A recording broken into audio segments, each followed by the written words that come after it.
Hi guys, on this amazing 100th show, we've got you Polito, Todd, Kelly, Ling, Wincott, Hudson, Davies, and Lee. We're going back to 1994's The Crow. He's on form. You started on form, John, and I'm fucking here for it, mate. Right off the bat, McMahon. I've matured like a fine cheese.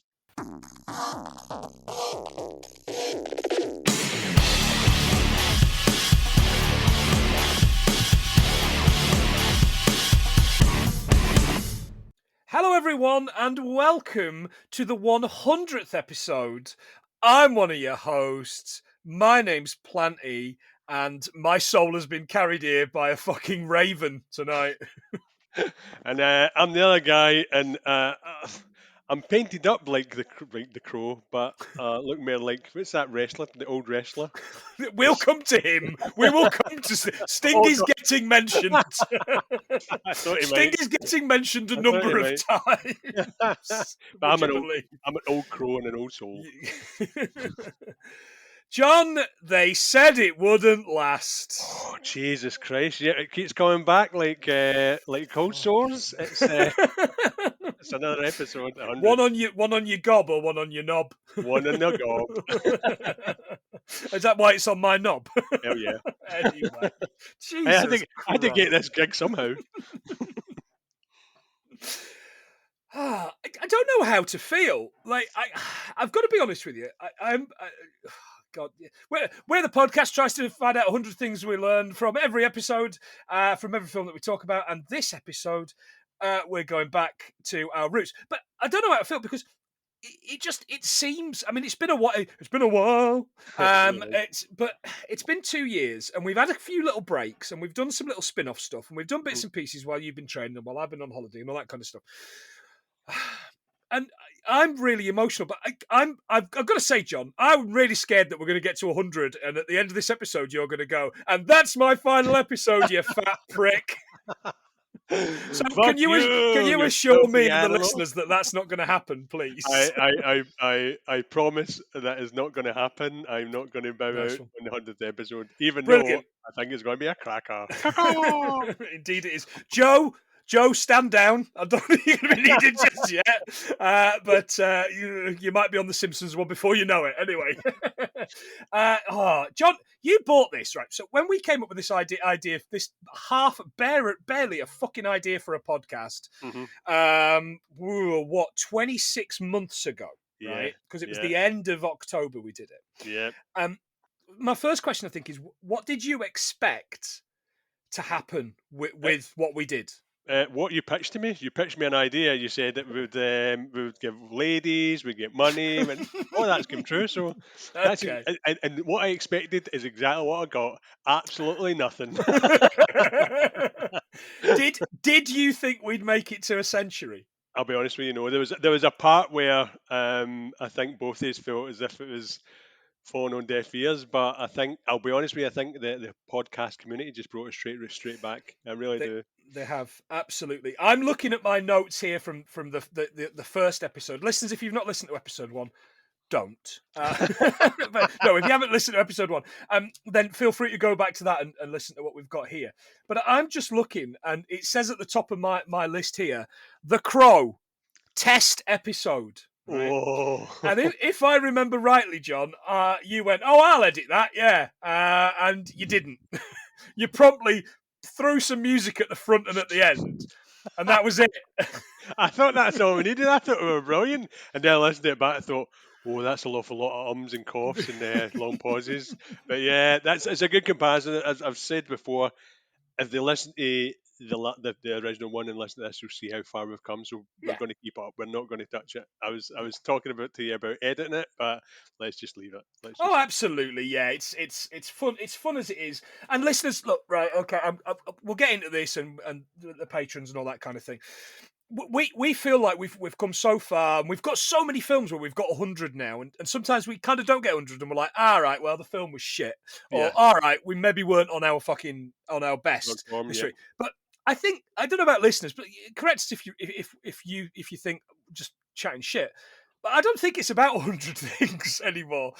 It's as much as it is about me doing fucking inappropriate 9/11 Yeah, jokes and really yeah, bad Donald Trump impressions and stuff Me, like that. my dad jokes, you and your Donald Trump stuff. It's what a Yeah, double act.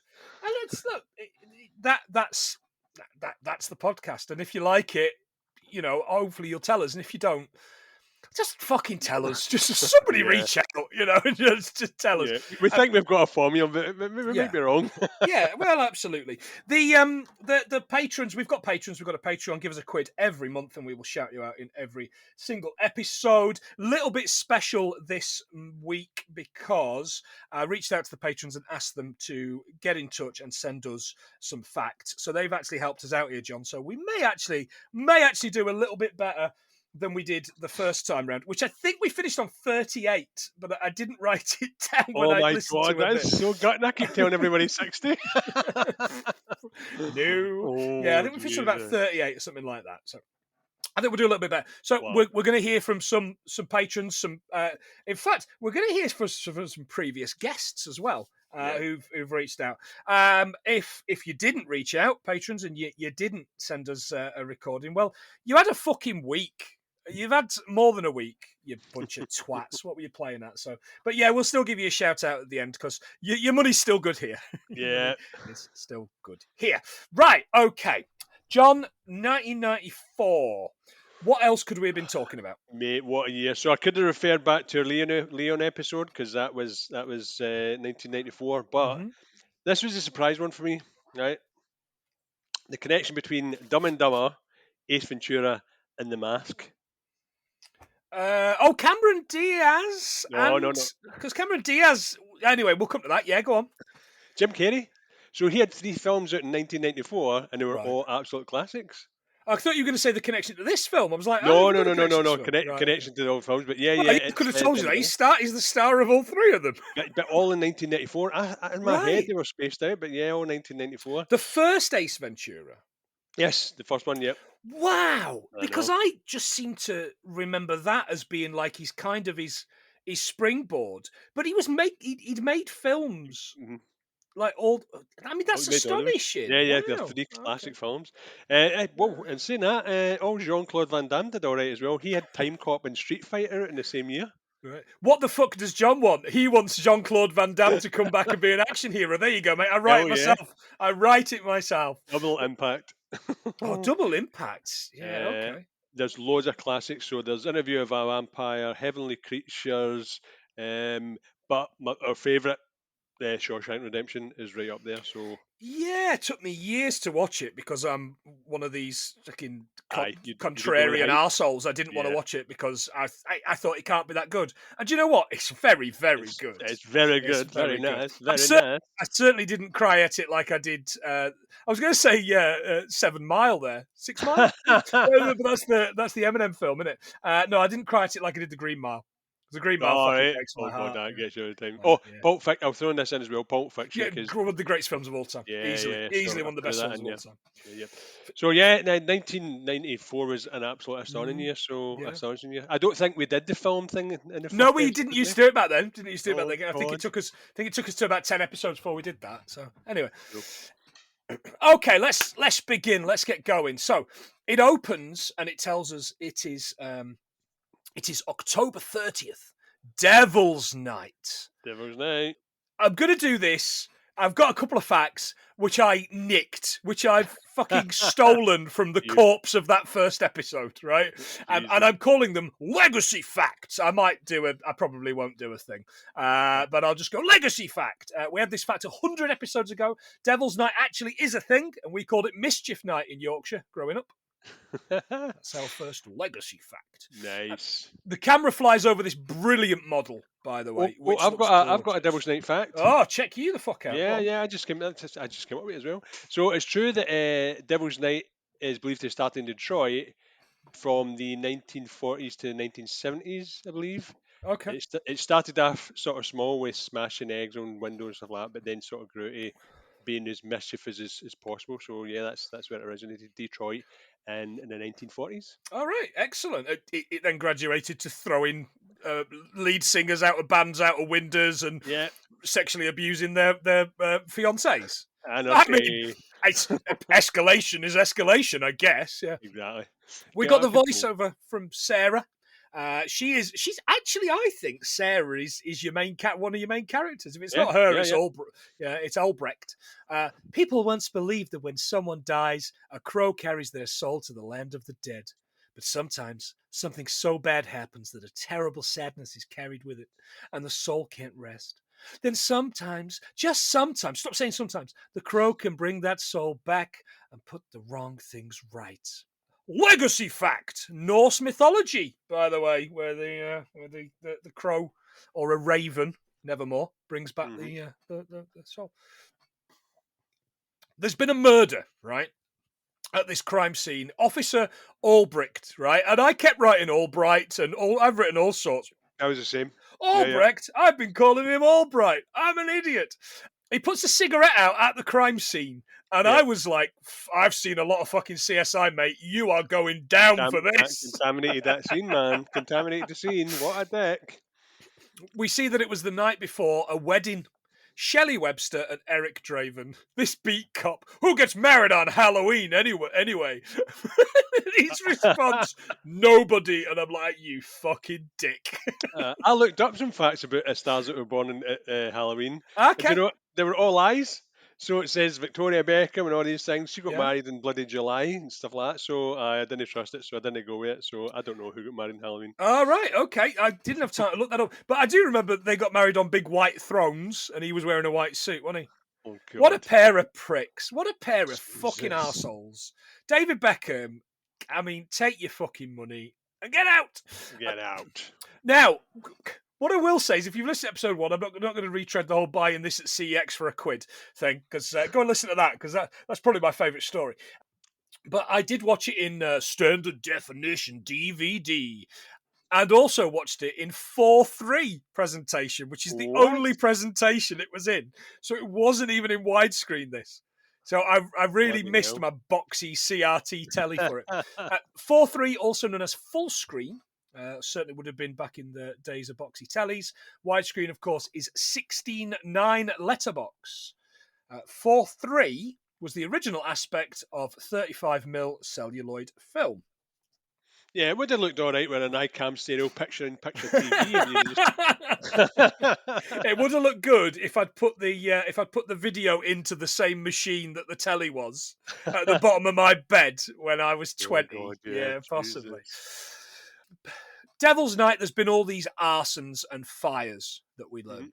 Whilst taking away Shelley, who's still alive in the ambulance, we meet Sarah, the voiceover, this skateboarding cool kid, like Forest's new signing, Gustavo Scarpa, a Premier League footballer that also skateboards. Get out of here. What is it, 1989? Yeah. Cool. By the way, she's not that cool. How? Because she's skating in the rain.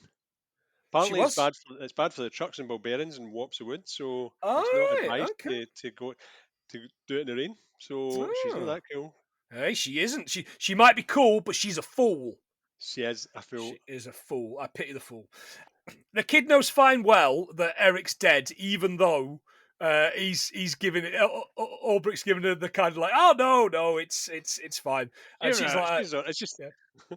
Shelley's going to die, isn't she? It's just a flesh wound. Just a flesh wound. Oh, no. She's not been sexually abused to death. It's fine. He comforts her, and she's like, yeah, she's going to die as well, isn't it? Fucking hell, girl. She is grim. October the 30th, by the way, in 1920, the Communist Party of Australia was founded in Sydney. Go on, the brothers! What? And we're celebrating one guy for trying to fucking burn down the House of Parliament? And in 1938, that Orson Welles' War of the Worlds radio adaptation was broadcast in the US, scaring half of America. Jesus. I'm not going to mock Americans for that, because I shat myself in 1992 when I saw Ghostwatch. I recorded that over Halloween. Oh, love it. Me too. So we get this 1 year later title card now. Sarah has this line about like nothing can keep love apart and blah, blah, blah, blah. Nothing from it. She's putting flowers at the graves of Shelley and Eric, and she sees a crow land on Eric's gravestone. It starts pecking away at this gravestone, which is made of like biscuit or cuttlefish or something. Something on top, yeah. Or Trill. I might have just put a worm on it and it's just splat on the worm because something was definitely flying about on top of that bloody thing, wasn't it? And then it starts to rain. We see Albrecht at a hot dog cart complaining the mustard isn't under the bun, which I learned not from this, but from being married to Rachel. She's like fucking Nigella Lawson, our lass. Yeah, but there's hot dog etiquette and hot dog etiquette. Hot dog etiquette. That's easy for you to say. That's fucking like this purple burglar I'm thinking of. Like, hot dog etiquette dictates that all condiments should be put on top, not underneath. What? That's what I'm saying, buddy. Not in the house. Not when you're in the house doing your own. No, you can do what you want, but when you're outside, it's got to be. Why the onions underneath as well? Well, you want to see in case there's any roofies or anything. If they put it under, you'll be receiving. I wish. Roofies make you fart big time. Well, do you remember? This is where we learned, by the way, that all stalls have got onions in little glass bowls in America. Yeah. Like that's that little glass bowl. How cold and slimy and horrible those onions be. I know. I'm telling you, I want my onions either on the fucking griddle hot or in a bain-marie. Oh, yeah. Warming. Yeah. Do you know what I mean? It's like every time you watch The Simpsons, you see Moe's tub of, is it pickled eggs? Yeah. Floating about with the jar open. You're like, we'll come to that. Hot dog history. It's believed that the Frankfurter was developed in, you guessed it, Munich in 1487. No, not really. Obviously, it's Frankfurt. The US obviously has a national hot dog and sausage council. I mean, what other country would? So they do. Which estimates that Americans consume 20 billion hot dogs per year, which is more than twice the retail sales figures. That works out at about 70 hot dogs per person each year. And hot dogs are served in 95% of homes in the United States. That's crazy, man. It's not my favourite. Brutal, innit? Absolutely. I don't know. I'll enjoy a posh hot dog. You know, like a posh hot dog. I don't mind getting one where I go to IKEA, but oh yeah. I wouldn't buy a ton of Prince's hot dogs anyway. Oh, fucking! You're above that, John. We've transcended that kind of level in our lives. It's Waitrose or nothing. Sarah comes over and she says, yes, I'll have a hot dog if you're paying, but I won't have onions because why? They make you fart big time. They make you fart. Yeah, absolutely. Top 5 foods that make you fart, John. In 5, dairy from cows and goats contains lactose, a sugar that can cause gas to build up. Apparently, 65% of adults in the UK are lactose intolerant. Oh. So enjoy shitting yourselves, lads. By the way, was that a tool time noise that you just did? It sounded like shit. I mean, who the fuck's that a reference? Who's still doing that? I haven't been able to bring myself to watch the Santa Clauses.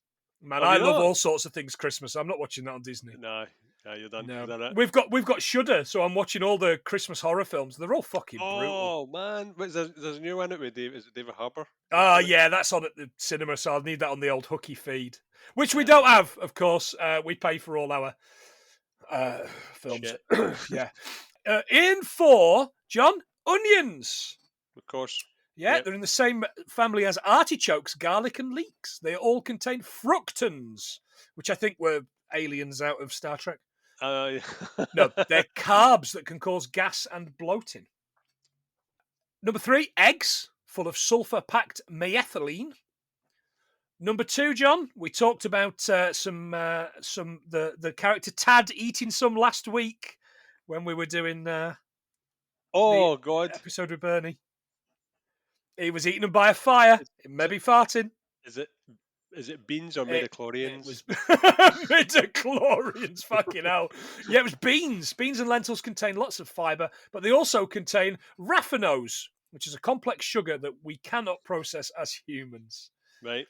And in 1, fatty meat, like pork and beef, which also has methionine, which creates sulfur when it's finally broken down, but it takes fucking ages to break it down. God.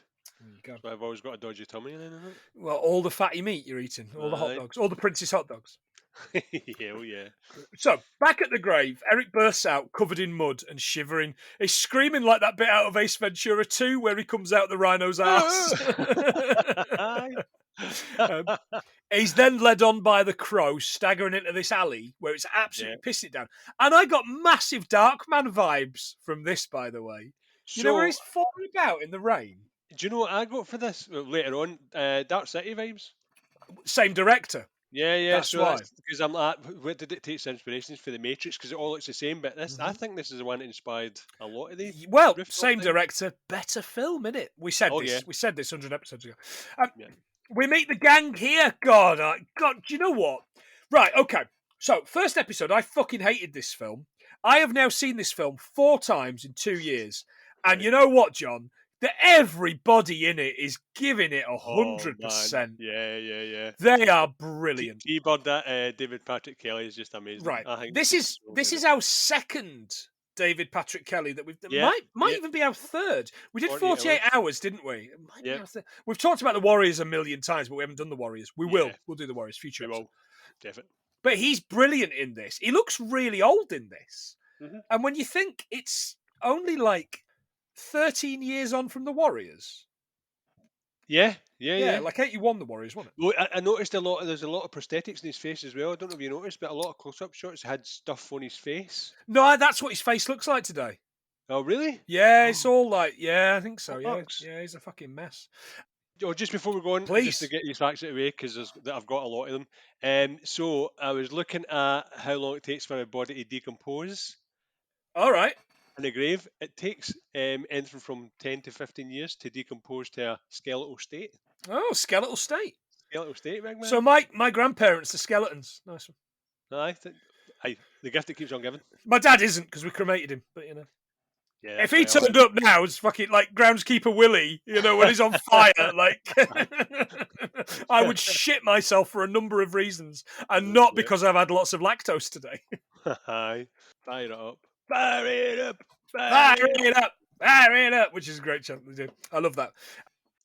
We've got T-Birds, Patrick Kelly, Tintin, who's great. Fun boy. Hey, fun boy, get a room.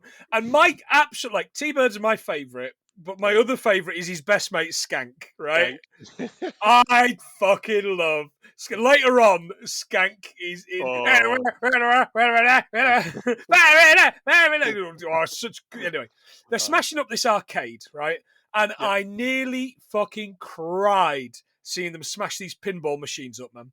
Yep, arcade classics. Yeah, exactly. Top 3 most expensive pinball machines in 2022, according to the worst title for a website ever, expensiveworld.com. Fucking hell. I know, I think my computer is full of fucking viruses now after going on that. Number 3, the Loch Ness Monster, $20,327. It's from 1985, and it has 80s 3D style screen in it, in the middle of it. You have to wear glasses to watch the little screen inside it. Wow. Yeah. Number 2, the Supreme Stern Pinball Machine. Not to be confused with the Howard Stern Pinball Machine. 70,000. I would not pay a fucking penny for a Howard Stern. I would not have a Howard Stern pinball machine in my house. $70,000. And number 1, Punball. Only One Earth.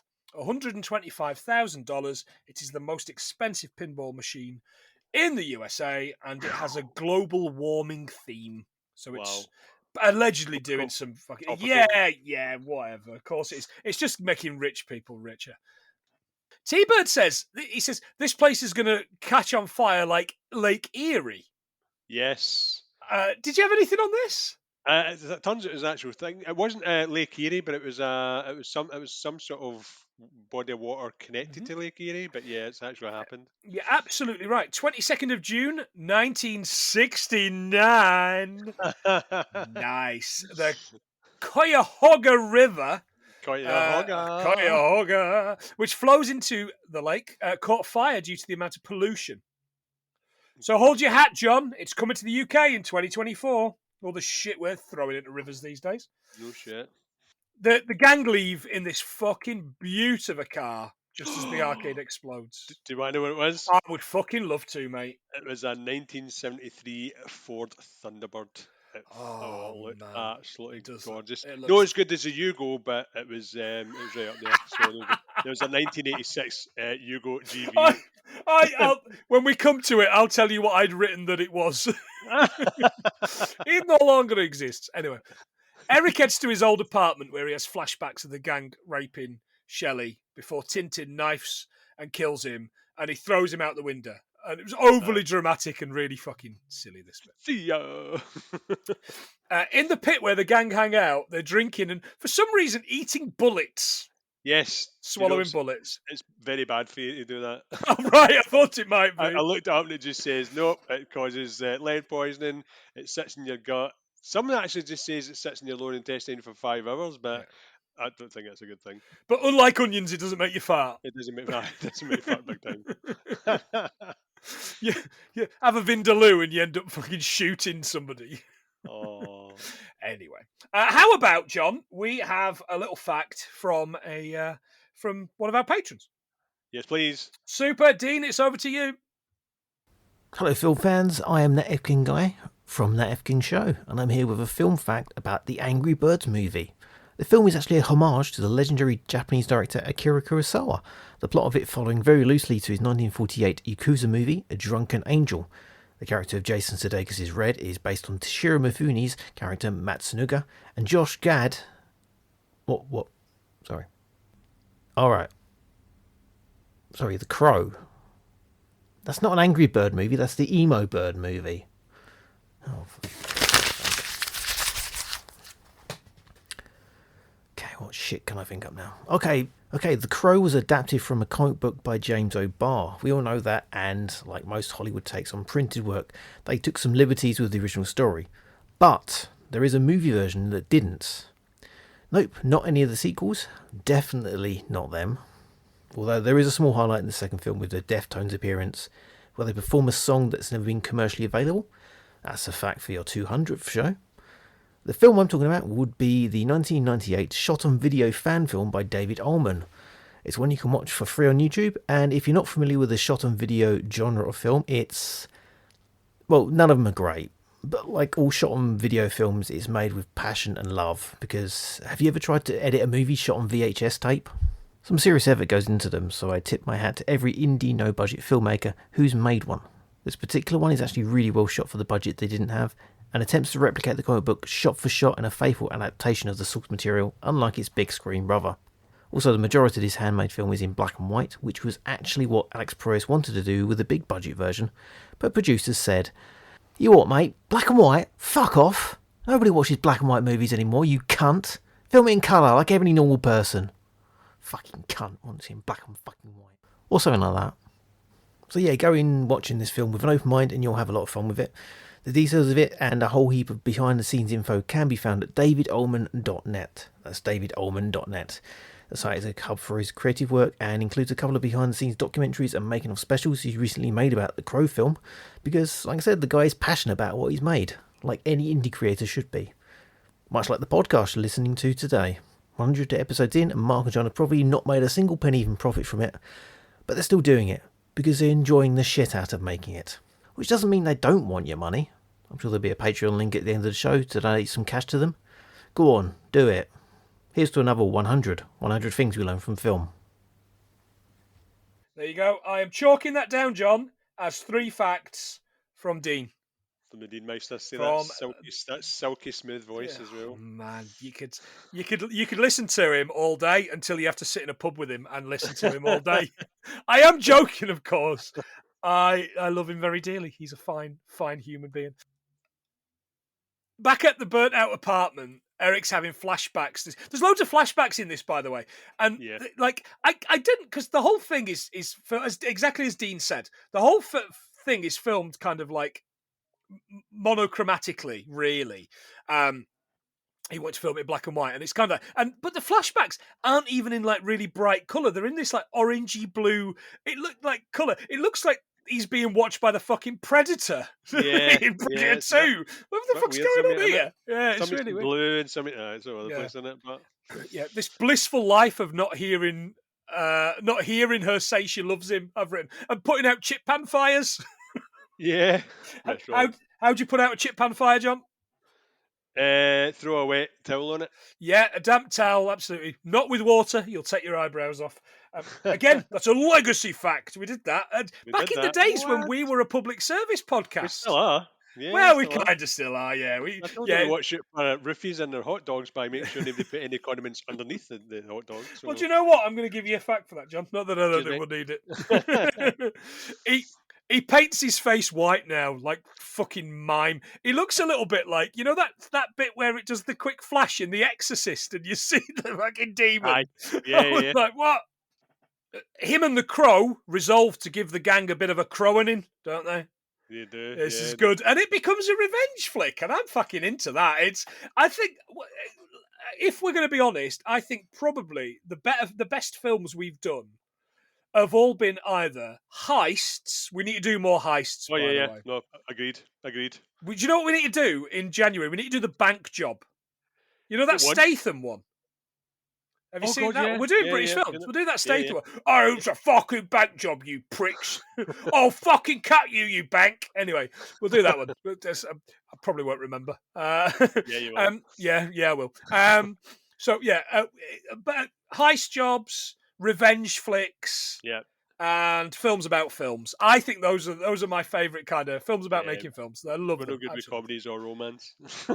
Man, we need to do more. We'll do it. We'll do Leapy Ear for in February. Yeah, leap year. I mean leap year, not leapy ear. Anyway. Leaky ear. I done those the other week when I got a cold. It's not very nice. Nice. My favourite character here, by the way, like my favourite singular character, is Gideon. Yes. The amazing, always brilliant John Polito. Doesn't give a fuck in this, does he? R.I.P. John Polito, man. Gone too soon. Do you know what? The day this comes out would have been his 72nd birthday. Oh, what? Yeah, and we lost. Do you know what? 2016, we lost John Polito, and I love him. Miller's Crossing's brilliant. I keep saying to Rachel, we've got to watch Miller's Crossing. Yeah. Miller's Crossing's amazing. He's great in that, and he's got that really tiny bit where he's the private detective following the dude around in The Big Lebowski, which we'll be doing next year with Josh. Yeah. The Highlander as well. Huh? He's in the Highlander as well, isn't he? John Polito, is he? I'm sure he is. Oh shit! Yes, he is. Yeah. Oh Jesus! It's our second John Polito film. Fucking hell! Yeah, of course he is. I'll keep you right. Don't you worry. Cheers, mate. Thank you. According to IMDb, and a massive pinch of salt on this one, by the way, he was considered for the role of Captain Spaulding in House of a Thousand Corpses. No way. I mean, with these things, I'm always a pinch of salt, but that would be fucking beautiful, wouldn't it? Stretch, wouldn't it? I would fucking love that.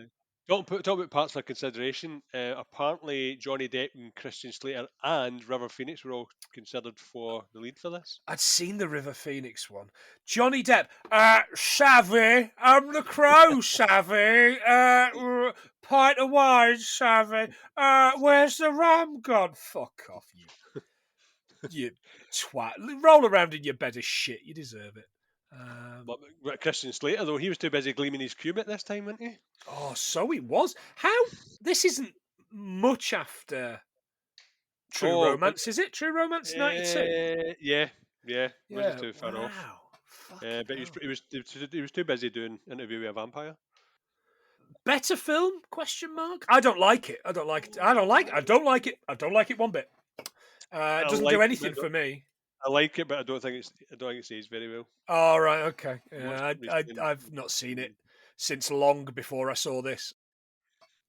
This is the bit where Gideon's buying this gear off Tintin, and he buys all the gear off Tintin, we learn.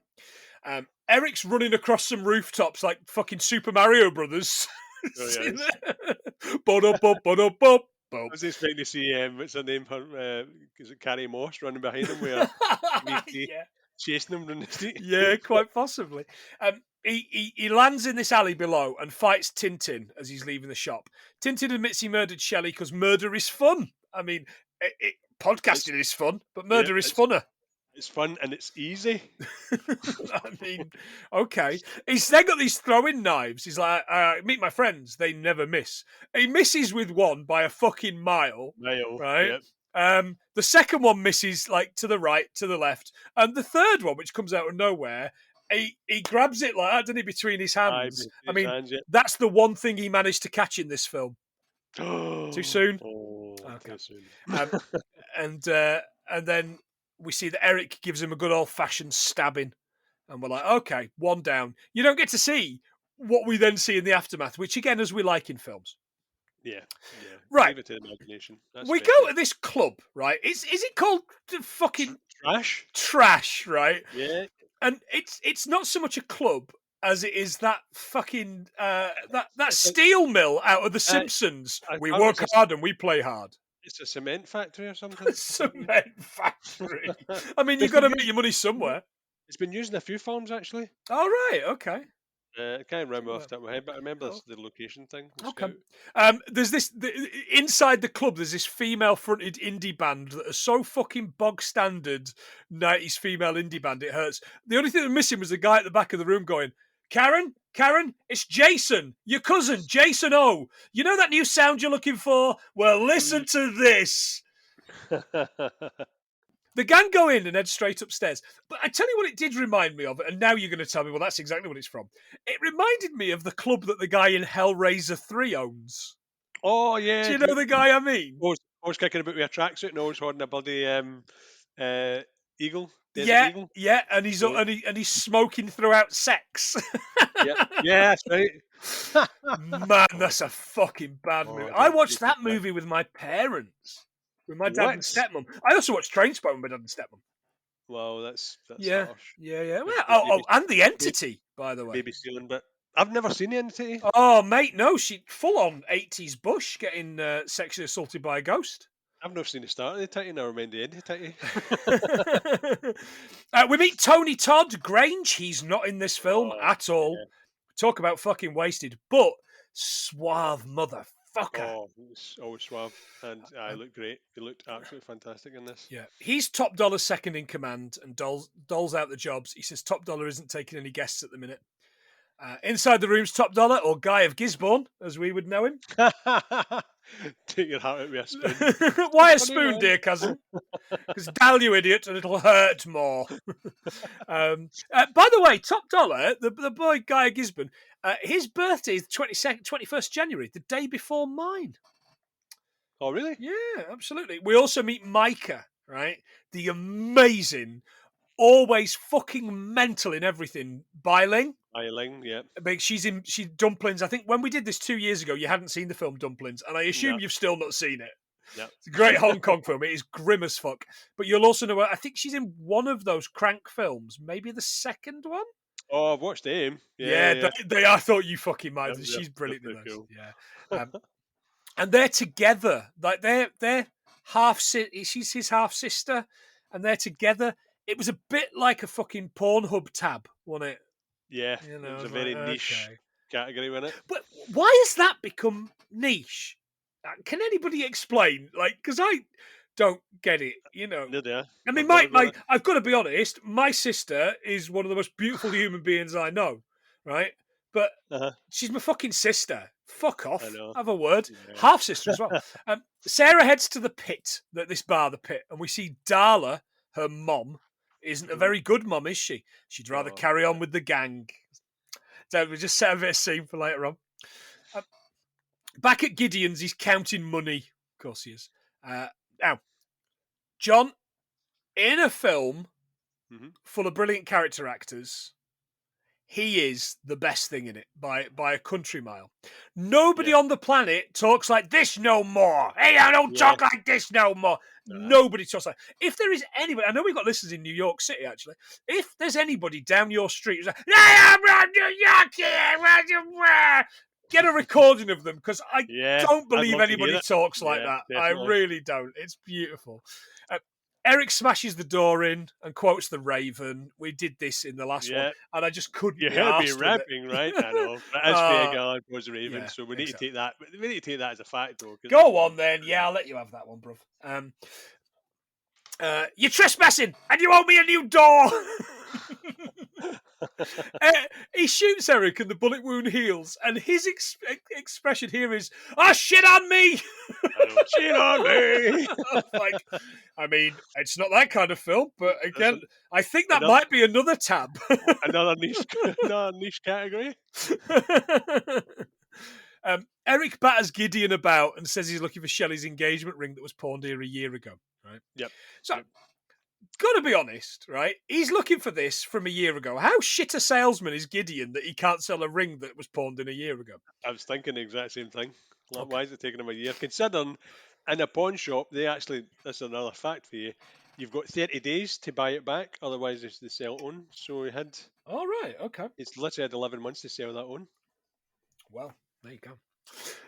Tintin's crime scene, we see him being wheeled away, absolutely full of knives. Riddled in knives. There's like fucking Knuckles from Sonic the Hedgehog, doesn't he? And we see a crow painted on the wall above his body. Blood. Absolutely. All the blood. Just before you go on with the story, did you know there was another character in The Crow that they took out called Skull Cowboy? All right, okay. So it was being played by veteran character actor Michael Berryman, who is the bald guy. Pluto?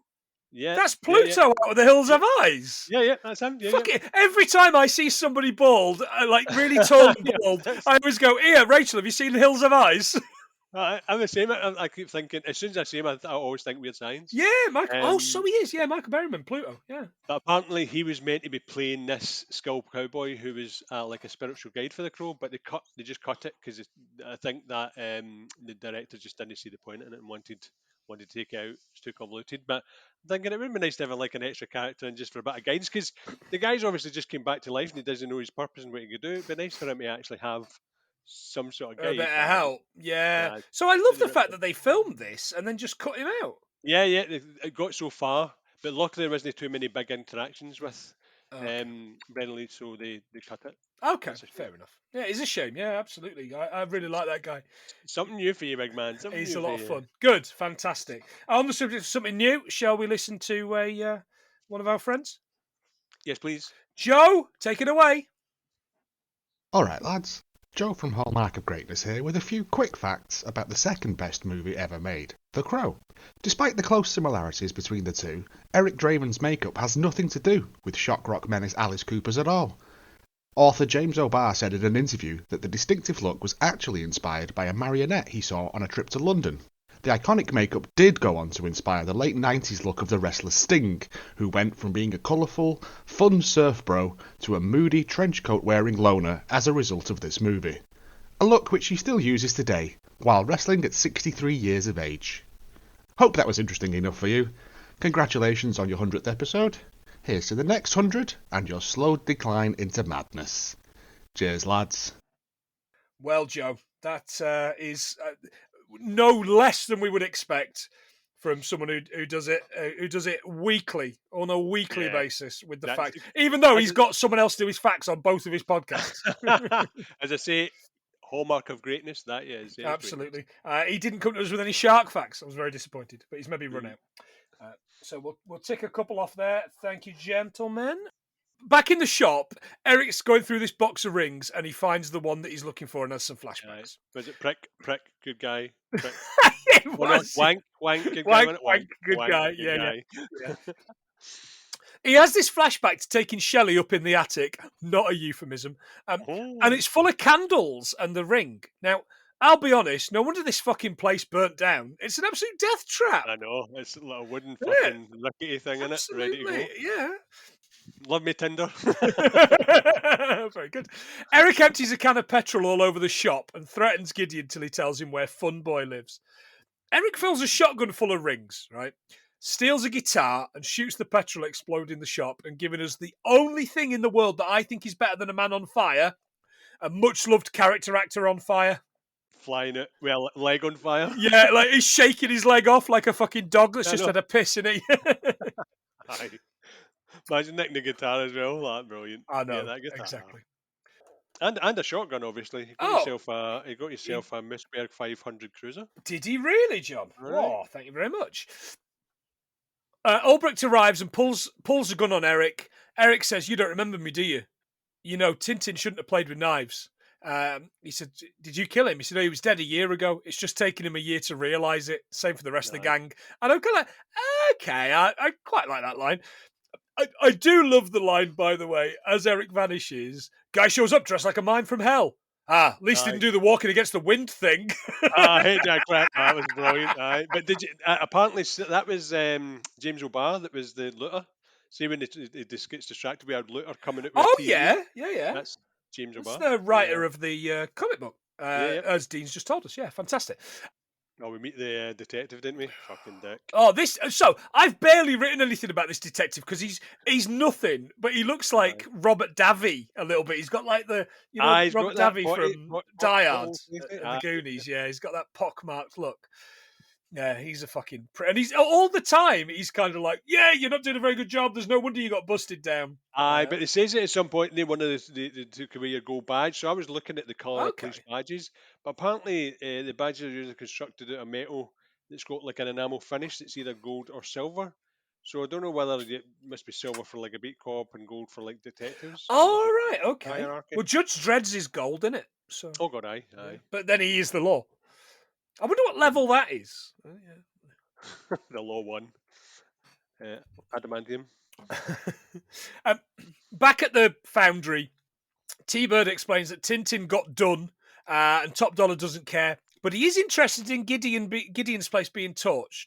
So he sends the Candyman out to figure out what's going on. In the street, Eric saves Sarah from being murdered by this car. Like, she's just not looking where she's going. It's classic kid. She's not looking where she's going. And the rain in the skateboard. Yeah, exactly. Yeah. Do you know why I know that fact as well? Go on.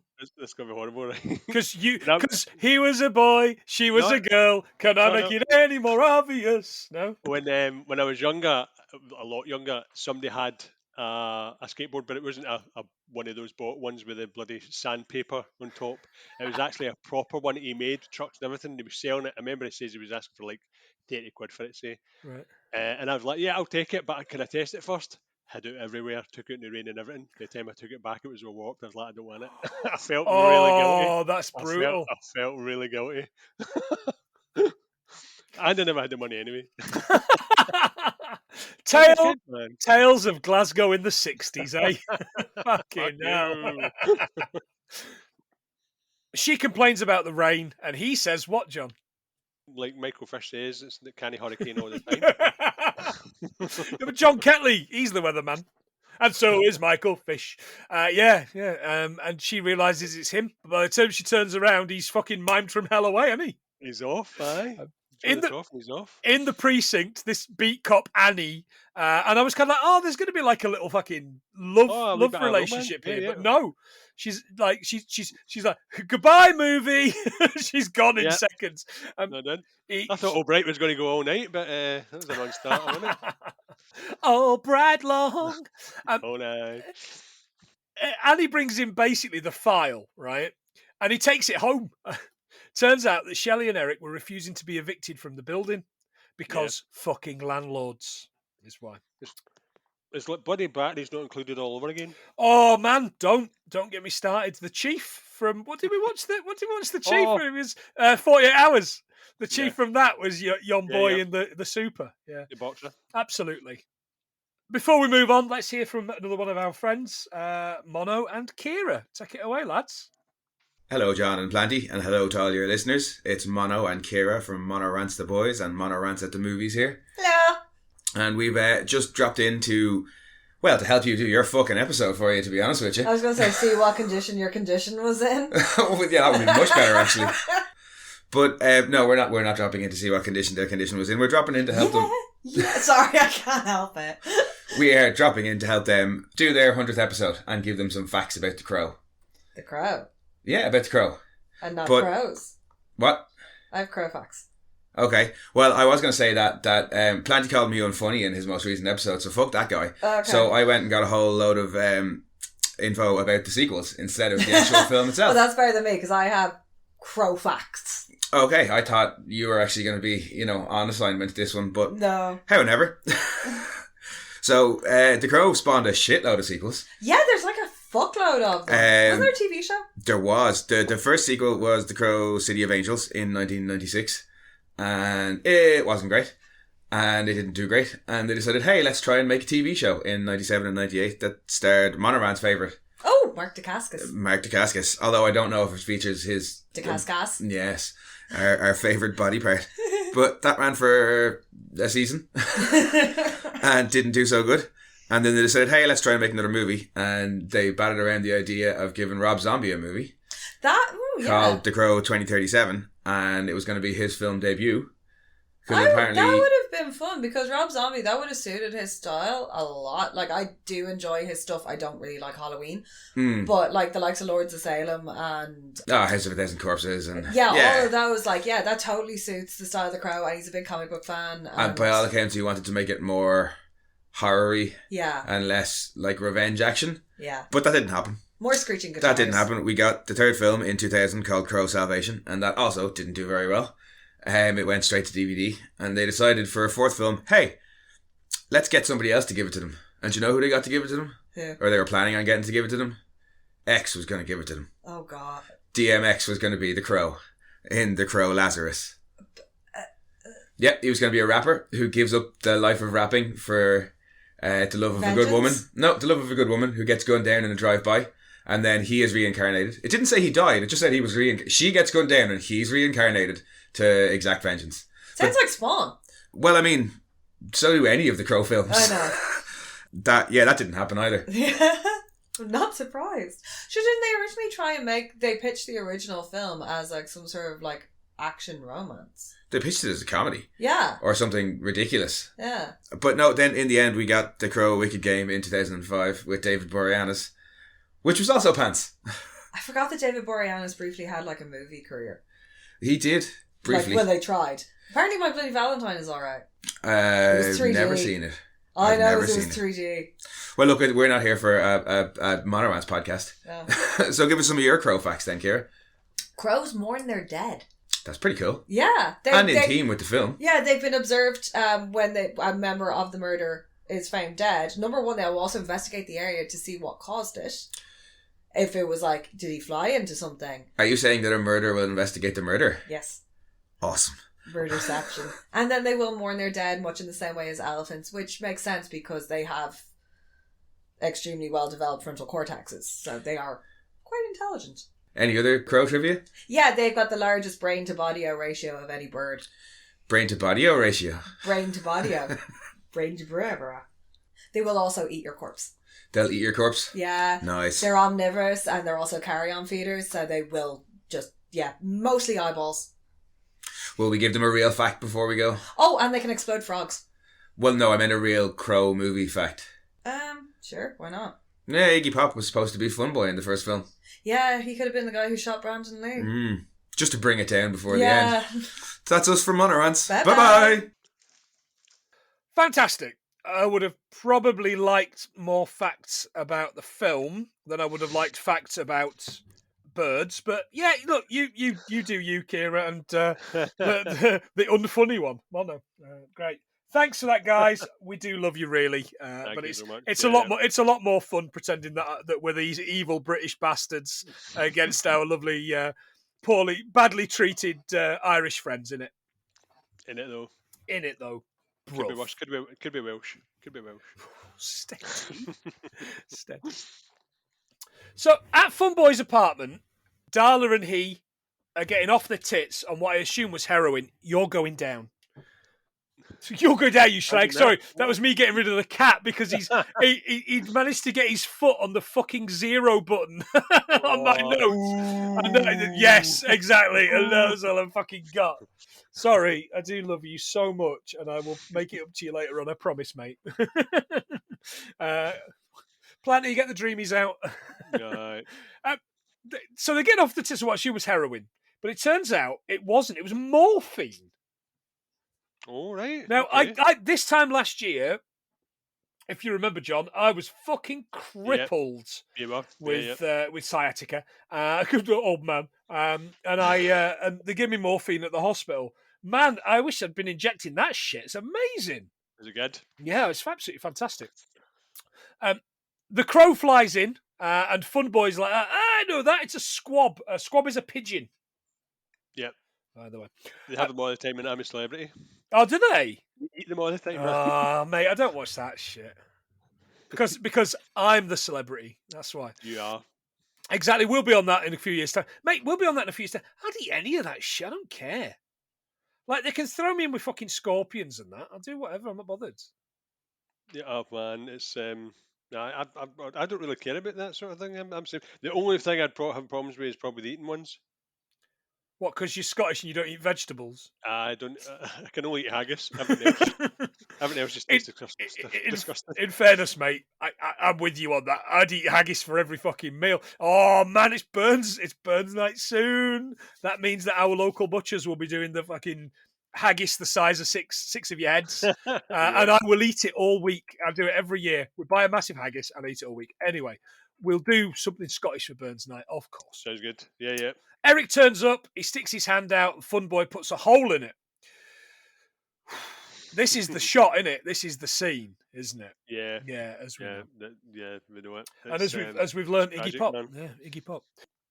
I still blame the director. What a cunt! It was last minute decision to shoot him as well. Oh, was it last minute? Was it? Yeah. Last minute changed the script, but it wasn't meant to shoot him originally, and then he changed it last minute. And that's why you should run all these things fucking through production team. Yeah. It's like Bobby Davro in the fucking Stocks. Always look on the bright side. And he falls and could have broken his neck. Sadly, Bobby Davro didn't break his fucking neck. Survived, Oh, Bobby! He promptly heals, and then he tells this really fucking bad joke. About Jesus, isn't it? Jesus. And it's like, with 3 nails, and he walks in and says, "Can you put me up for the night?" And I'm kind of like, 3 nails? Because like, I get one hand there, but 2, is that what they did? Was it 2 through the feet? Yeah, the cross the feet. Could you, how long would the nail, look like a fucking bolt gun? Yeah, need to be a big one, but yeah, it's just horrible anyway. Eric knocks him out and drags him into the bathroom. He grabs Darla and tells her morphine's bad for her and magically squeezes the morphine out of her veins. Yeah. Nice. And sends her on her way. Back at the pit bar, Gideon's knocking back the whiskey. I loved this, by the way, because he's like, whiskey. And he gives him a whiskey. He's like, "Did I tell you to put ice in it?" He's fucking raging. I know. He's drinking Crown Royal whiskey, by the way. All right. Any idea where that's from? We've had that before. I think we might have done. $29.50 on thewhiskeyexchange.com. It's a Canadian whiskey, John. And it's closer. It's Canadian whiskey, eh? And it's made closer to a bourbon than a whiskey blend, eh? Sorry, eh? No, we shouldn't mock the Canadians because they're all right. They're all right. We've got Canadian listeners, I realize, and they're used to like Americans always going, "Oh, hey," and all that kind of stuff. But let's be honest, they've got some absolute national treasures. We wouldn't have had half the facts on the Simpsons podcast if it hadn't been for Wayne Gretzky. I'll tell you. Oh no, definitely. And see, every time you hear about famous people, like I was reading all these Canadian people like Ryan Reynolds and all these people, they've got loads of people that have gone over to America. So, and it's just pure ignorance that we automatically think they're American. Yeah, there's only sometimes you hear that particular kind of, I want to say Monterey kind of level of like kind of accent where you're like, "Oh, your man's Canadian there." I know. Yeah. Hey.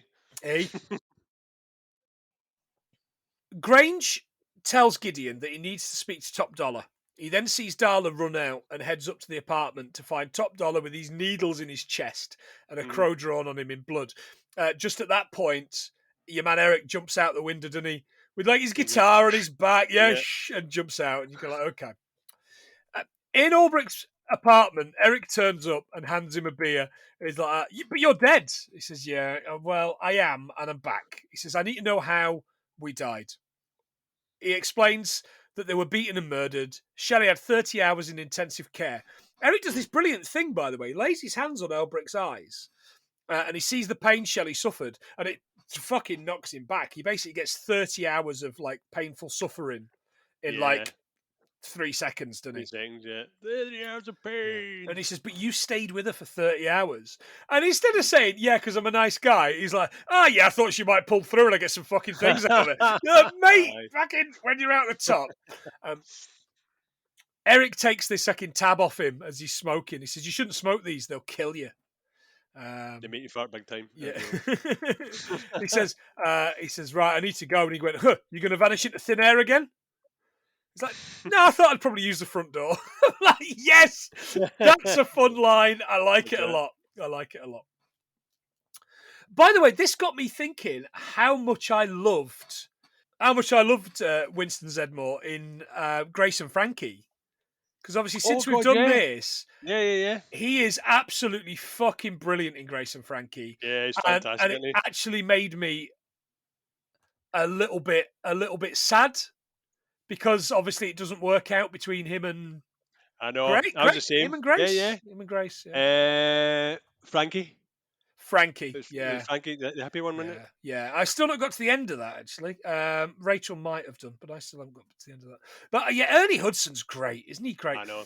We could, I've just spent all the Patreon money, but we could get him to, record a thing on Cameo. That would be nice, wouldn't it, if we did that? That'd be good, wouldn't it? Yeah, it's about $100. It's about $100. We'll maybe not do that. Once we saved our money back up, once we got our money back up to a decent thing, we'll see if we can get some Latin money back. Get some Latin money. We'll see if we can get Brian Cox to record something for us. That would be fucking amazing, wouldn't it? Oh man, I would be like fucking Stan Marsh in that episode of South Park at my computer with jizz everywhere. Everywhere. I would be spaffed up if that was the case. Anyway, Gideon's explaining to Top Dollar what happened to him, and he wants him to help him out. This is where we learn that Mike is Top Dollar's sister. He's brilliant. He's like, your sister? Gideon's like, yeah, on my father's side. Can't you see the family resemblance? And I'm like, possibly not, but okay. Yeah. Gideon explains it was Eric Draven and a crow. Like, okay, you fucking nutter. I like the way he says, and he let you live, and he just went, I'm not twisted like you two fucks.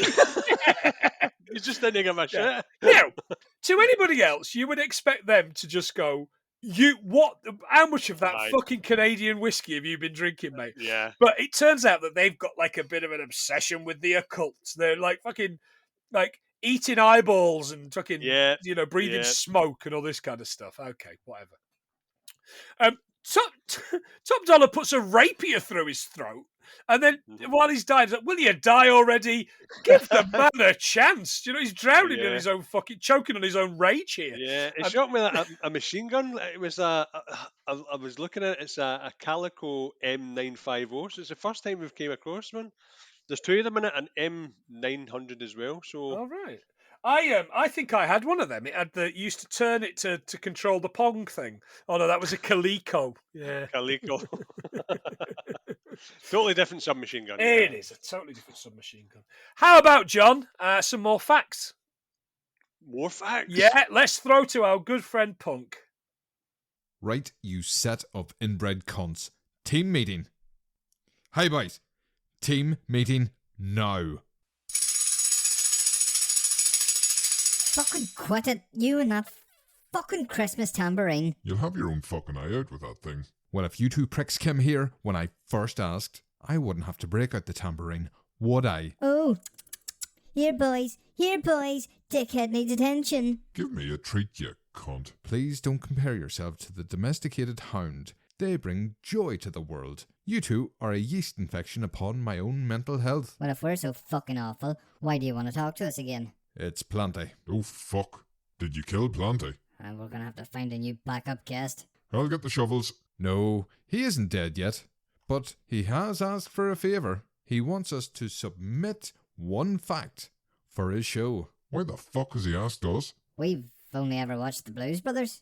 Every other movie's shite. Well, he wants a fact on the movie The Crow, because they're going to redo that one for their 100th episode. And what, does he think we're a trio of teenage goths and Halloween with no imagination? Crows are shite magpies. Magpies are better than crows, but that isn't a fact. It fucking is a fact. Just because that's what we think. That doesn't make it a fact. Boris Johnson looks like a scarecrow that has doubled as a wank rag that got left out in the sun for a few decades. Fact. Fuck. We're kind of blurring the lines of fact and strong opinion here. Crows hold funerals. Everybody knows that. They recognize and remember human faces. It feels like the two of you are focusing on the animal a lot here and not the movie. There was that Aesop's fable about the crow that raises the water level of a pitcher by dropping stones in it. Yes, the fable that was later proved true as scientists found out crows would actually use this technique to raise water levels and get treats out of containers. Again, fantastic facts, but we should really get a fact from the film. Film. Remember when we did the 69 episode? Nice. I've been drinking pretty heavily this year. You may have to refresh my memory. Well, we found that in the Kama Sutra that the 69 position Nice. is referred to as the Congress of the Crow. Did we? It's more likely that Cowgo's Moo found that out and we took credit for it. So we can't even think up our own fact that isn't connected to the movie? We're stealing a thing we didn't learn from the film. Well, do you want to watch The Crow again? Do you want to kiss the back end of my bollocks? If I could kiss the back end of my own bollocks, I'd never leave the fucking house. Crows have regional dialects.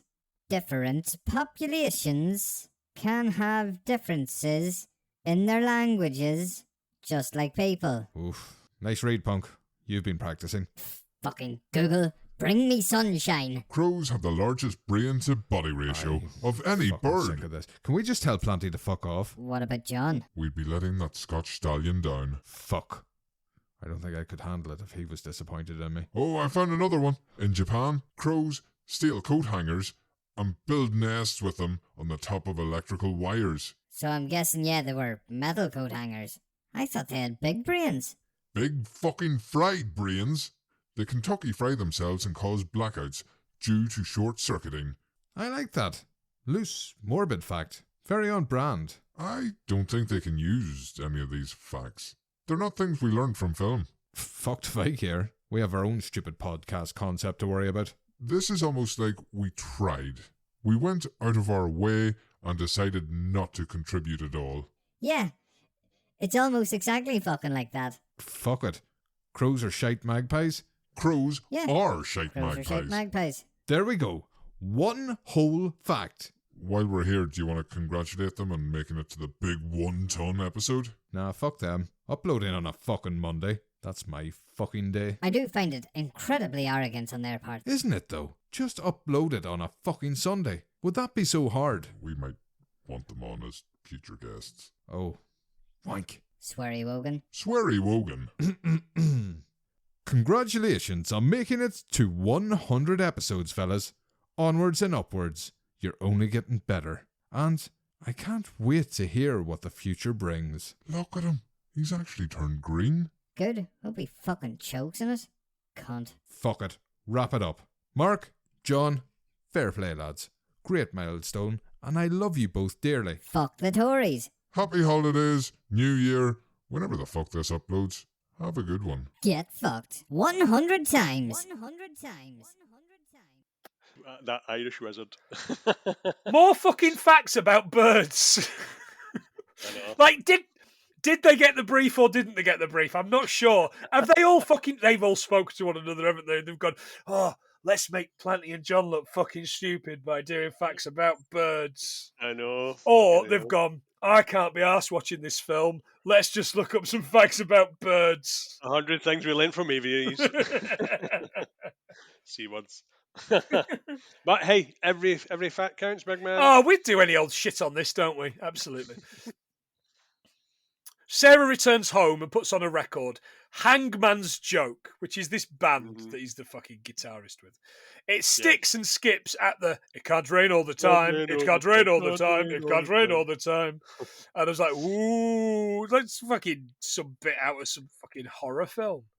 Yeah, it's bad, isn't it? Yeah. And you can tell he's not a singer. He's No, pretty much you speaking the words. absolutely you can. John, no crows were used in the film. Instead they were ravens because still a crows are fact. too small. Yeah. And did I steal your legacy fact, John? Legacy fact! The film had a crow wrangler. What? Yep, he was wearing Levi's. Oh, that's shite. How is that shite in comparison to most of you?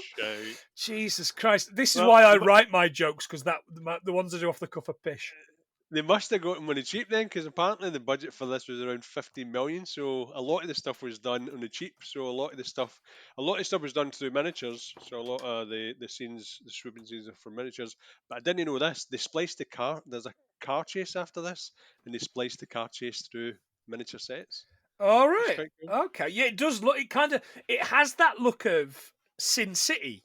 You know, in that Sin City with the car bit. It has that kind of look of that. Feel. Yeah, it's. You said they did it through miniatures. I'm like, how many little bottles of vodkas did they have? Yeah, exactly. 50 million from that 15 million budget, by the way, 50. That's. I mean, in 1994 money, that's a decent result. Aye, it's a decent chunker, because a lot of people were enjoying the Gothic thing at that time anyway, and apparently the comic book series was quite popular. Better than, and I can't remember. I think this is the same problem with this when I was a teenager that I had with Spawn. I never made it to the end of Spawn either, but I seem to remember Spawn looked like fucking dog shit. It was shit. The only good bit was when John Leguizamo had to eat a bit of pizza with real maggots on. Yeah, I remember that. Yeah. And he spent all his time on his knees for that, didn't he? Like wandering around, just like it was Toulouse-Lautrec in that that musical, Moulin Rouge. He spends all his time on his fucking knees. I mean, maybe that's how he gets the roles. I don't know. That's how I got mine. Prove us wrong by coming on the podcast, character actor. Please. My favourite pair here now, John, in the film, T-Bird and Skank. What does T-Bird ask for from the shop? Smokes and road beers. Smokes and road beers. And this is where we learned about road beers. Man, if someone else was driving, I would be well up for some road beers. Oh, yeah. Yeah. There's a thing with it. Unfortunately, I had to drive 4 drunk Nottingham Forest fans down to fucking Blackburn and back during the week. Fucking brutal. Luckily, we won 4-1, so it was all right. T-Bird's in the car and he gets held up by Eric at gunpoint, who makes him drive. Skank runs out the shop like with the fucking food in his gob and promptly gets run over by a Fiat Panda. You go. It was. No, you go first, John. What's your fact? Oh, man. We're on fire, by the way. We are indeed. Well, maybe shortly. There's a lot of facts here. Yeah, a lot of facts here. So whether in the shop, we're seeing some Coors. I've never really drank Coors before, but I understand it's meant to be shit anyway. So Coors was founded in 1873 in Colorado. I also seen a Lotto sticker. So I was looking at the Lotto. The original game was based on results from horse races, and the first tickets were sold in March 12th, 1964. So that was the beginning of the American lottery. Right, okay. You assume it was if it was based on the results of horse races, it was fucking crooked. It was the pools. Oh, the pools. The horse version of the pools, wasn't it? I've got my pools on. Everybody did the pools. Everybody did the pools. They really did, didn't they? Yeah.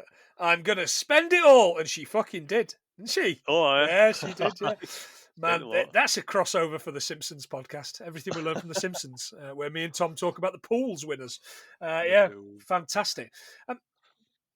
He nicks this car, doesn't he? This guy gets out of the car and says, you jumped out in front of my car, man. And he gives him a twatting, right? But then he gets him in the stomach and wins him and then nicks his car and takes chase. I thought it was Henry Rollins at first. It does look a little bit like Henry Rollins. Yeah, a little bit. As they do, there's these cops. This cop's obviously sat waiting, aren't they, these coppers? And he's sat waiting, he's gone, they can't even call this cream anymore. And your man's like, he sees him fire by and he's sucking. It speeds off. Right in the crotch. 0.9 litre fucking car. And they take chase. But as he takes chase, your man's not got the lid on his coffee. And he gets it all over him. Now, this made me think of one of my favourite stories for. It infuriates me, right? Liebig versus McDonald's restaurants, which is also known as the McDonald's coffee case or the hot coffee lawsuit. highly publicised 1994, same year, product liability lawsuit in the United States against the McDonald's restaurant. The plaintiff was Stella Liebeck, a 79-year-old woman who suffered third-degree burns in her pelvic region. I mean, she's 79, she's not using them anymore, when she accidentally spilled coffee in her lap after purchasing it from a McDonald's restaurant. She was hospitalised for 8 days whilst undergoing skin grafting, followed by 2 years of medical treatment. Liebeck sought to settle with McDonald's for $20,000 to cover her medical expenses. When they refused, her attorney filed a suit in New Mexico, accusing McDonald's of gross negligence. Right, God. Turns out that the coffee would have been roughly 180 to 190 degrees Fahrenheit, which we would know in our money as 82 to 88 degrees Celsius. It was defective and more likely to cause serious injury than coffee served at any other establishment. The jury found McDonald's was 80% responsible for the incident and awarded Liebeck $160,000 in compensatory damages to cover medical expenses and $2.7 million in punitive damages, which is the equivalent of 2 days of McDonald's coffee sales, and today, $5 million US. Fucking hell, the fucking clown should have just paid up, man. Don't you fucking love that story? We've all burnt ourselves on hot fucking coffee from McDonald's. You know, we're just not quite that thick. Man, if there was a way of suing him for every time I burnt my mouth on one of the bloody pies. Oh, man. mate, yeah, absolutely. Fucking wrong in it. Just didn't eat the pies. Oh, the Christmas ones, though. Mince the pies with apple custard pie. in. Oh, yeah. Nah, just the apple pie for me. I'm just addicted to them at one point. It's just basically sugar. It's just sugar melted onto a bloody. Of course. No wrong with apple bar. It's tasty, but Oh, it really is. the ending here, by the way, is great. Because Skank's chasing them, the cops are chasing them, and he's going a different way. And he gets shit on the windscreen, and he basically turns the corner, and these cops run into him, basically wipes them out. But there's a bit as he's kind of going down the thing, and he's just shouting, "Goddamn parked cars!" No, it says, "Goddamn foreign cars." Oh, goddamn does he? Foreign cars. Aye, yep, goddamn foreign cars. That's exactly what it says. No, do you know what? I've watched this twice, and it's definitely parked cars on my DVD. Yep. Check it out, buddy. It's goddamn foreign cars. No, but I've watched it on the DVD, is what I'm saying. So he definitely says parked cars on the DVD. I'm going to watch it again, mate. Wow. No, but this must be one of these fucking regional. It's a regional dialect. It's an Albany dialect. T-Bird gets tied up in the car and explains to Eric that if she'd signed the eviction order, she wouldn't be dead. He then recognises Eric as who he is. He tapes his foot to the accelerator and for some reason throws a fucking grenade in the car and explodes it as it goes off the dock. It's like that bit out of Coronation Street. It was always you and me, always. Speak to me. By the way, there's a lot to unpack here. Because at first when I saw the car explode, it explodes through the back, but when Eric's gone into the back, there's a detonator in the back, so it explodes through the back there. All right. I thought it's for the grenade. He's got flashbacks where him saying, "I bashed the devil stood and felt how awful goodness was." Yeah. So the book that he's reading from is actually a book that David Patrick Kelly brought in. So it's quite a famous poem. Oh, right. And he actually bought an original one of like an older book. But I was looking at this word abash because I thought it was just gobbledygook. But actually, abash is a verb that means to make someone feel embarrassed, disconcerted, or ashamed. Oh, nice. So thanks. The devil was abashed. The devil was abashed indeed. I find it hard to believe he ever was. The next morning at Sarah and Darla's making eggs. She's really making an effort, and it's nice.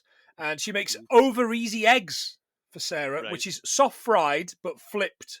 So they're still kind of soft, but they're not. Sunny side up is what I would have eggs as. Aye, I'm the same. Personally, yeah. Oh, yeah.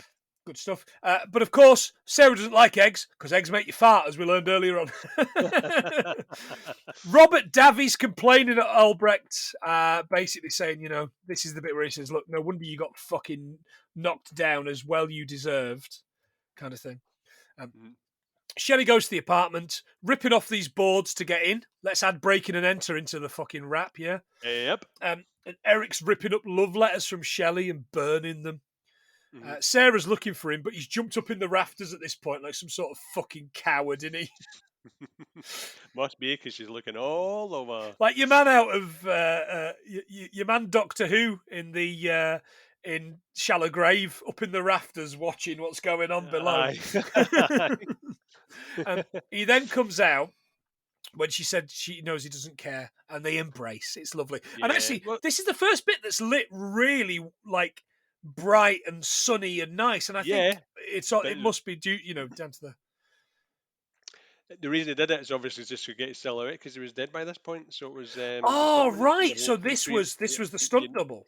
Yeah. So you never actually get to see his face in it at all. So that's why it's so brightly lit, so that you couldn't see his face when he was standing with the sun back to him. So this was Sarah Lee, your woman that makes the apple pies, not the ones you burnt your gob on, but you know what I mean. Back in the office, your man's hammered because he's seen it all going on. He's telling the story of how T-Bird died. Skank. It's a really great drunken acting. Yeah. And this ghost gonna kill my ass next. I love him. It's beautiful work. Really cracking. And T-Bird, is that me whistle he does? Yeah. Waste him. Yeah. Fire it up. He's dancing about. Absolutely hammered. It's brilliant. Back at the hot dog stand, Albrecht and Sarah are talking about Eric. Did you see this massive jar of pickled eggs, by the way? Yeah, but it was absolutely huge, wasn't it? I'm not kidding, mate. I would eat them all day, all in a day, and I'd probably be dead. I would probably be dead. 2.5 kilogram jar of pickled eggs from myafricacaribbean.co.uk. My Africa Caribbean Queen. Now we're living the same dream. £12 and 5 pence plus VAT. By the way, if they do deliveries on that website, I'm getting those and all the fucking Caribbean food in the world. Ingredients delivered to my house because, man, I love me some Caribbean food. I do. The steel mill at the Simpsons, we're back there. They're having this meeting of all these gangs, right? And I got heavy vibes of Casanova Frankenstein's house in Mystery Men. You know, where they're all around the table? No, totally get where you're coming from, man. Oh, man, is that a future episode? Because I loved that film in the 2000s. My Crow poster was basically, see the main seat in it where Top Door's sitting? Yeah. It's basically Brandon Lee's sitting, and it's all lit up. It's like crouched. I remember that, sit on that, and it's like a throne thing. I remember that as a poster, yeah. Yeah, I had it. He explains Top Dollar's giving this speech, isn't he? Greed is for amateurs. Chaos and anarchy are fun. He's kind of like, I started Devil's Night, which is fucking lies, because you've already told us when Devil's Night started, John. He's far too young for it to be around in the days. Why must films lie to us? Why? Absolute liars. He says, now they've got Devil's Night greeting cards. Do you know what, John? They don't. Precious. They don't. Lies. There's none. I could not find a single Hallmark greeting card for it at all. Here comes Eric, of course, for your poster specifically. He wants Skank, but Top Dollar won't let him have him. So they all shoot Eric, and he falls to the ground. This guy, by the way, with the Uzi, did you see him with the little Uzi? Yeah. Dressed like a pantomime Black Panther. He gets shot in the face. And this is the scene where Eric kills everybody, either by shooting them or Bruce Lee in them in the face. Yeah.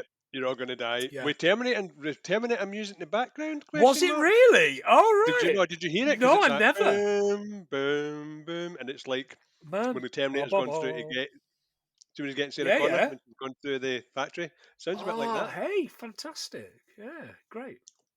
Sorry, I ruined your Black Panther party. Previous episode.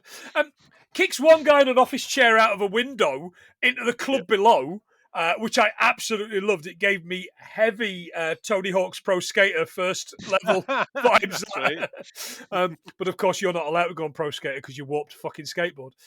Oh yeah, I'm off it. And then he twats Skank out the other window to his death on the street below. Mm-hmm. The Popo arrive at that very minute, and he gets chased across the rooftops by this helicopter. Moving me shoot, but see that sidestep, it does a wee dance. It still makes me laugh every time he does it. It's so funny. I loved this bit, and you could tell it was model work where he's like filmed in the background of model work where the helicopter's there. But I thought it looked fucking brilliant. Oh, no, like it was obviously a cartoon, but it looked great. We've mentioned this before. We've seen a lot of films that were made after this, and the special effects are nowhere as good. Even the morphing bit with the hand. Yeah. It's obviously it's not as good as some of the other stuff you've seen, but they've done really well with it considering the budget they had. Absolutely. He dives into an alley off the roof, and Albrecht's waiting for him and whisks him away in the car, but he jumps out at a stoplight. Mike has explained it to Top Dollar that the crow is his link to the land of the living. Destroy the crow and kill the man. Sarah's sleeping at Eric's grave, and he's like, oh, it's the safest place to be. And she's like, yeah, because everyone's dead. And I'm kind of like, most of the people in the city are dead now, thanks to your mates. Yeah. But to me, it's the safest place to be. It's really late, though. Yeah. He gives her Shelley's ring to wear around her neck, and she says she'll never take it off. And she heads home.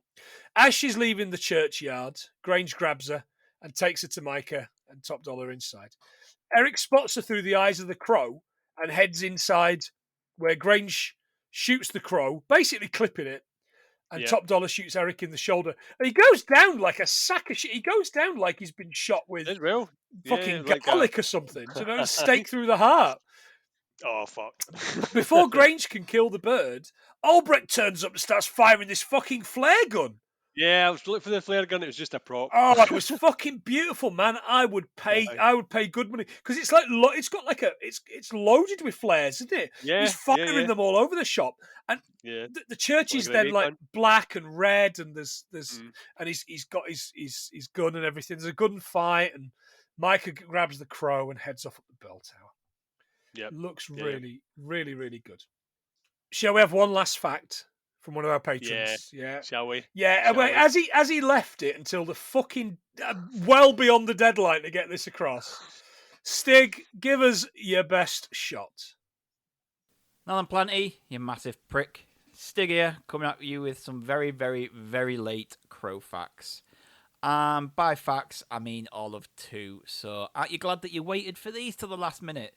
And one of them isn't even anything to do with the film.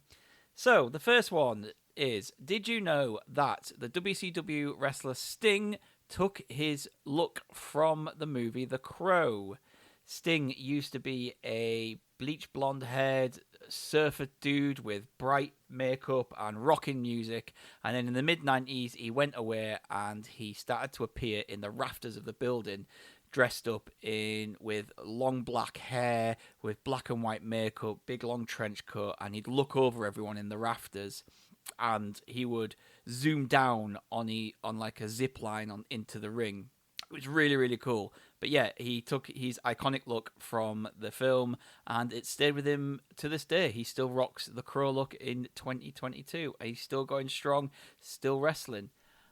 Second fact is, did you know, well, you do know, that Ernie Hudson was in this film, and Ernie Hudson starred in Ghostbusters alongside Dan Aykroyd.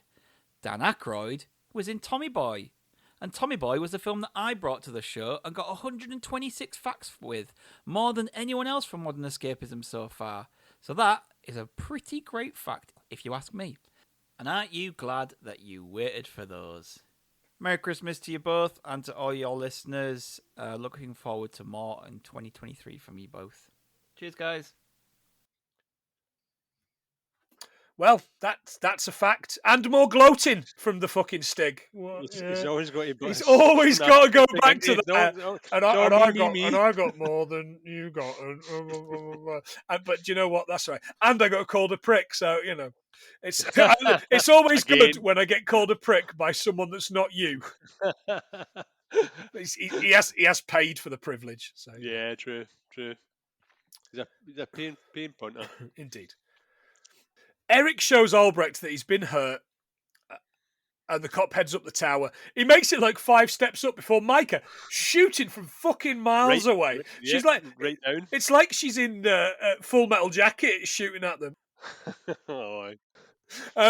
It's like she's some sort of sniper. It's like Bradley, what's his name out of that film where he's the sniper guy that goes in and ends up training them? Oh, American prick. American sniper, come away from me. I like when she shoots him and then he starts like random firing. Or you ding, he hits the bell, ding. Yeah. At least he hit something. It's like he's firing his gun up in the air, Yeah. emptying the clip like he's a fucking surfer boy. He's firing up. Firing up. Firing up. She's about to kill Eric when he confronts her, but the crow gets loose and Tippy headruns her, doesn't it? Taking her eyes out. Aye. Apparently that was all mechanical, that one. It needed to be. Yeah, it's beautiful. She falls blinded down the bell tower, which I really liked. Up on the roof, Sarah gets away from Top Dollar, only to slip and to be hanging off the edge of the roof. Yep. Some sort of fucking Harold Lloyd move in it. Yeah, she's holding on for a wait. She holds on for about 3.5 minutes. I know. I was actually trying to Google the grip strength of a 13-year-old kid, and I thought, nah, that's a weird thing you put into your search engine, isn't it? Yeah, so I deleted that right out of nowhere. Fucking hell.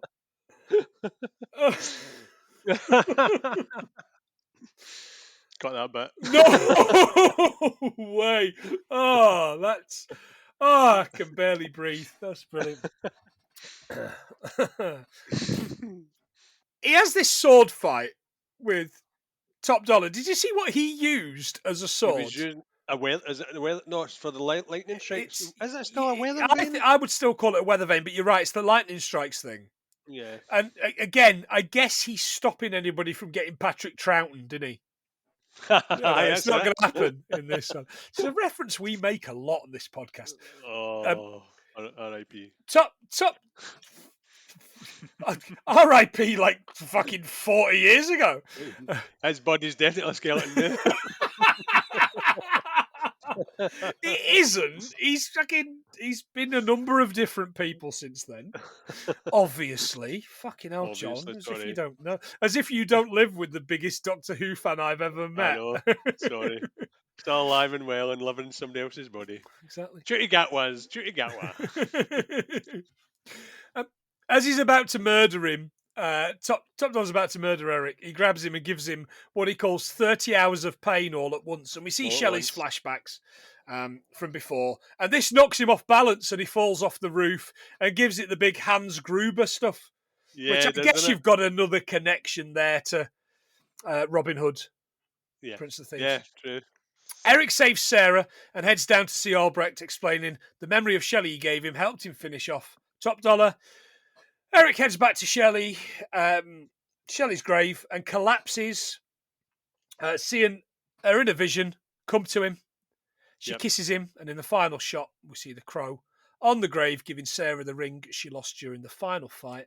And she says, in voiceover, "If the people we love are stolen from us, the way we have them live on is to never stop loving them. Buildings burn, people die, but real love is forever." Wow, wow, wow, wow, wow, wow, wow, wow, fart rock music. Yeah, right. And that real love is forever, man. I have seen that tattooed on so many fucking goths. I know. And, you're just like, that's the least goth thing anyone's ever had tattooed on them. Until you need to get the fucking divorce and pay for Yeah, it. exactly. live, laugh, love is forever. Yeah, wow. Fucking absolutely brutal, that line, but great fun. What a great fun film. Are you enjoying it more than you've watched? I've loved it, and do you know what? I think I'm probably going to watch it once every couple of years. This, just to I've absolutely had so much fun with it. Before I finish up, John, Shelley, we mentioned Shelley there. Shelley, I know as the ITV sitcom starring Hugh Bennett as Dr. James Shelley. 71 episodes across 10 series. Remember Shelley? Yeah, I remember Shelley. Yeah, and finally, Shelley the Tortoise was a tortoise on Blue Peter from 2004 to 2019. I've still not got over the fact that George the Tortoise died in hibernation. Oh God, I sure he did. It was like Benny, wasn't it? He disappeared for a loaf and never came back. Yeah, you got any more facts? Yep, plenty. So the story is based on a true crime. Apparently, the studio pitched $8 million for the necessary digital trickery to get the film completed. Okay. In some states, police officers can smoke on duty, but they're subject to restrictions in public buildings and public areas. Wow. There is. Oh, so I was wondering how they could fake snorting coke. Yeah. But apparently what they do is whatever it is it's rolled up, so say it's a doll, whatever, they've got a pipe in that and somebody stands behind them like a stagehand and just sucks it up where like a plunger. Oh, I thought they would have little bits on their nose that just heal over where they pretend, like in that no, apparently. The Faculty. Oh god, yeah. Previous episode. With the big pens, yeah. So graphic equalizers. I saw that, yeah. Fucking hell, mate. They're still a thing. They're in car stereos, home theatres, recording studios, and high-end stereophonic audio systems. Let's see. And last one I've got for you is the top way to stop smoking is through a combination of medication and counselling, because he says he needs to stop. He does, yeah. He says at the end, these things are going to kill you, and then at the very, very end, he's like, "Oh, this thing stinks. I've given up the smoking. I'm done. Yeah. I've got guns, but we've already done the guns, haven't we? Yeah, we did all the guns, mate. Yeah, fantastic. Yeah.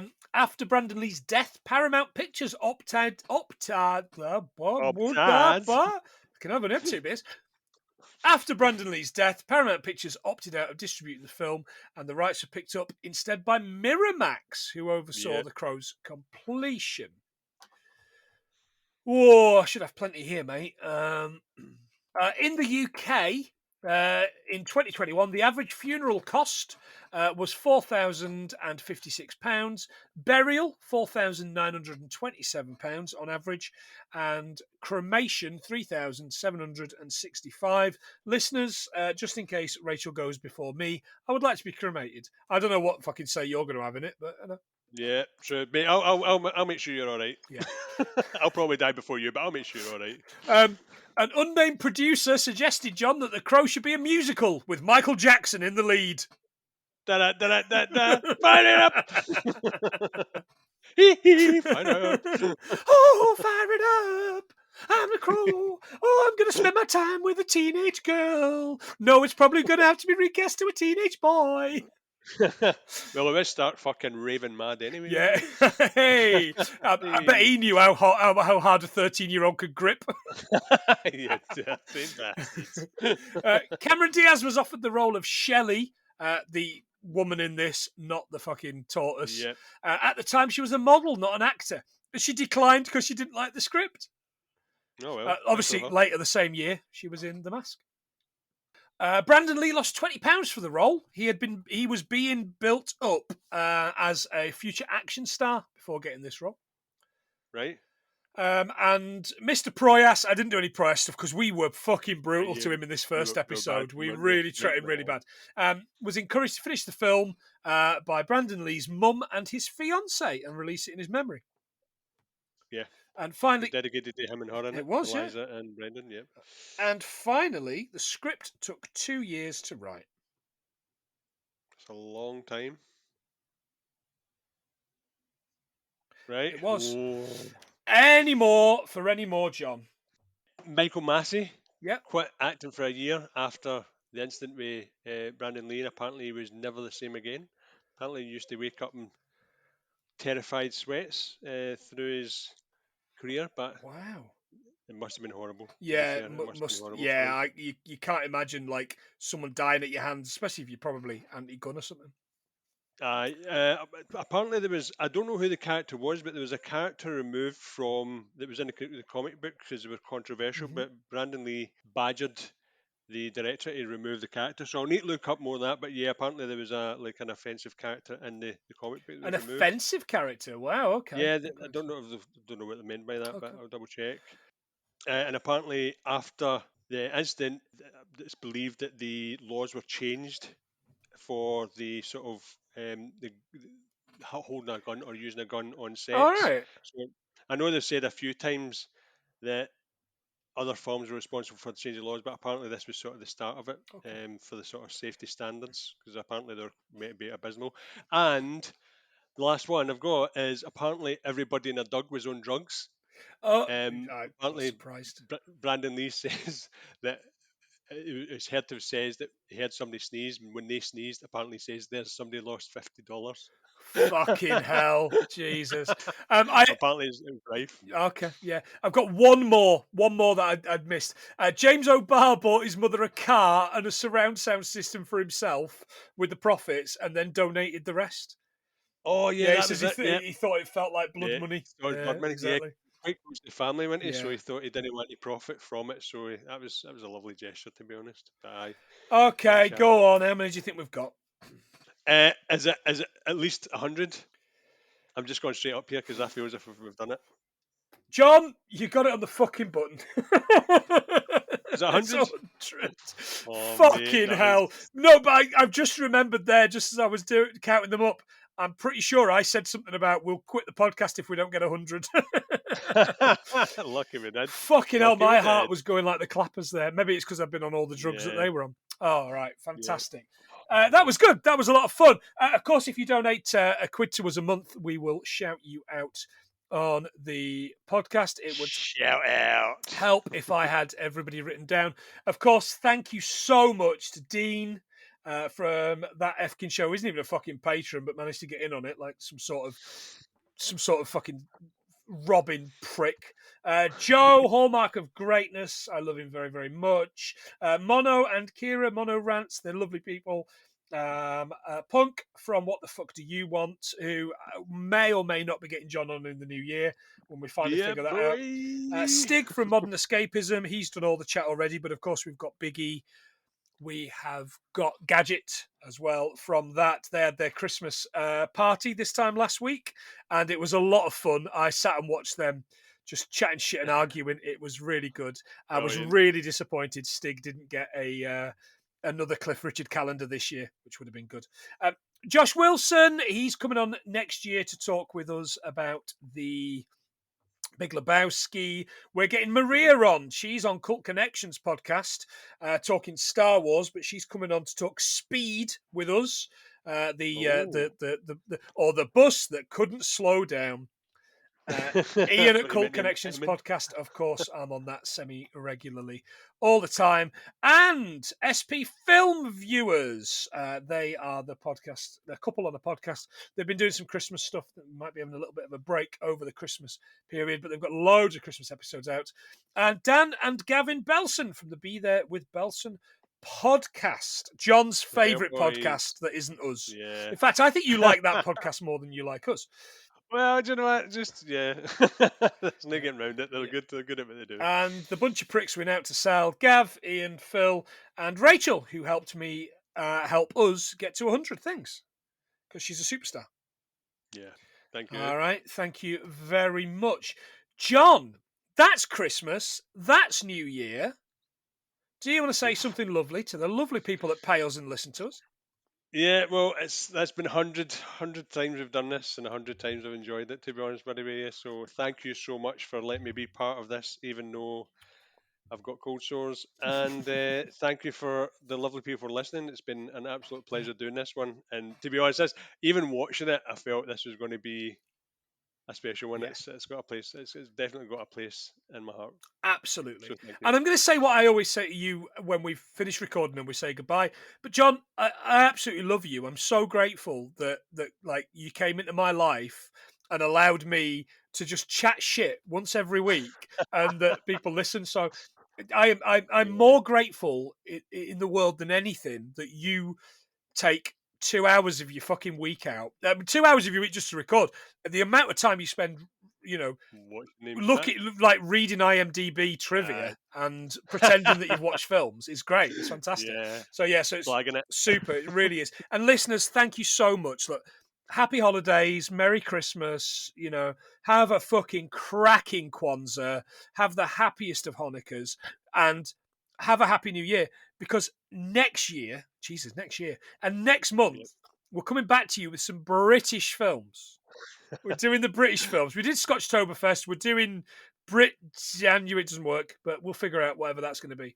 We're going to have some more brilliant British guests in the early part of the year, and we've hit 100, not out, and that's good, and that feels great. Yeah. Feels good. Yeah, all right. We really, really appreciate you listeners. But for now, he's been John, I've been Planty, and this has been inexplicably 100 things we've learned on episode 100 from The Crow. See ya. Cheers, guys. See ya.